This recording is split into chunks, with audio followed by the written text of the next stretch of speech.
की उद्धव ठाकरे यांनी औरंगजेबासारख्या काँग्रेसचा हात पकडलेला आहे. तुम्ही स्वतः औरंगजेब आहात नरेंद्र मोदी.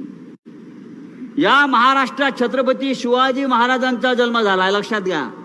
म्हणून महाराष्ट्राला इतिहास आहे. औरंगजेबाचा जन्म गुजरातमध्ये झालेला आहे. हे कोणाला माहीत नसेल तर मी सांगतो. गुजरात मधलं जे मोदीचं गाव आहे, त्या गावाच्या बाजूला दाहोद नावाचं गाव आहे.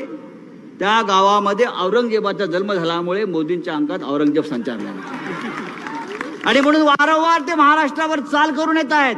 जसा अफजल खान यायचा, औरंगजेब यायचा. का? तर त्याचं कारण त्या मातीमध्ये आहे, तिथं औरंगजेब जन्माला आलेला आहे. आणि म्हणून तो शिवरायांचा महाराष्ट्रावरती अशा प्रकारे चाल करून येतो आहे, खोटं बोलतो आहे. परवा किती भयंकर खोटं बोलला हा माणूस.